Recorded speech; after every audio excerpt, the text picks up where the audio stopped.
Presidente Mario Torrisi, siamo allo Sheraton, presentazione della Nuoto Catania, comincia, o meglio è già cominciata questa nuova stagione, con quali obiettivi? Per noi comincia sabato la stagione, devo dire che è un ritorno alla normalità perché da 2 anni avevamo sospeso la presentazione della squadra per via della pandemia, quindi riprendiamo quella che era una consuetudine della nostra società. Gli obiettivi sono quelli minimi di una salvezza diretta, però credo che se le cose gireranno nel modo giusto potremmo avere delle soddisfazioni e raggiungere dei piazzamenti di tutto rispetto. La squadra è più forte di quella dell'anno scorso, è più equilibrata e credo proprio che qualche soddisfazione l'avremo.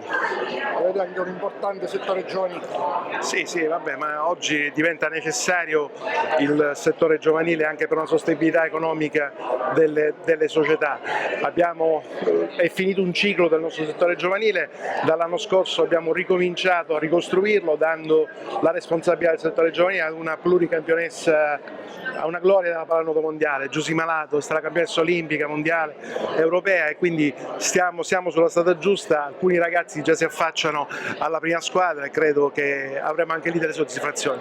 Il gruppo come si presenta? Un gruppo omogeneo? Un gruppo omogeneo, il nostro è sempre stato un gruppo omogeneo, il punto di forza del nostro gruppo è appunto il gruppo catanese, che ha sempre dato delle grandi soddisfazioni. A questo gruppo sono stati inseriti degli stranieri importanti e quindi pensiamo di tirare la nostra quest'anno. Credo che dopo le prime squadre ce la possiamo giocare con tutti. Va bene, grazie. Prego. Allora, allo Sheraton con noi il vicepresidente della Nuoto Catania, Nicola Mandia, questa nuova stagione come la vede lei? Ma la vedo sicuramente positiva, perché abbiamo rinnovato la squadra, perché abbiamo sicuramente una squadra più competitiva e quindi speriamo bene. Soprattutto in casa noi abbiamo una roccaforte che è Piscina Azzurria, la piscina Francesco Scuderi, e quindi là speriamo di fare i punti che ci consentiranno di fare un campionato tranquillo, senza il patema d'animo dei play-out.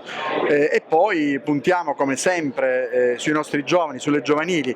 Noi siamo stati campioni d'Italia, quindi diciamo che la scuola pallanuoto catanese deve essere una scuola assolutamente di primo livello a livello nazionale. Competiamo con tante squadre e questo, diciamo, è una grande risorsa per Catania, per la città di Catania e per il nostro sport.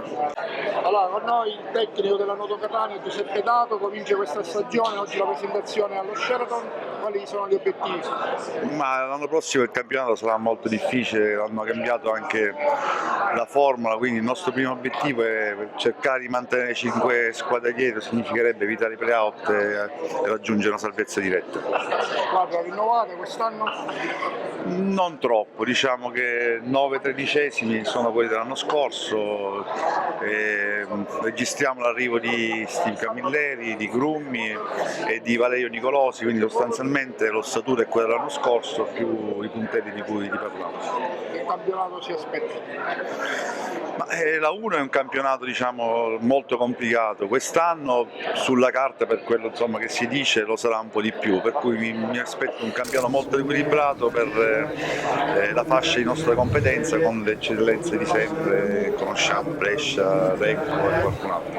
Avete inoltre un serbatoio importante che è il settore giovanile, che curate da molti anni, sempre con grandi risultati. Corriamo grazie all'impegno di Giusy, di tutti i suoi collaboratori, diciamo, Riccardo Torrici quest'anno verrà inserito stabilmente nell'organico dei primi 13, Alessandro Bullotta sarà in pianta stabile nell'ordine della prima squadra, per cui il lavoro delle giovanili funziona.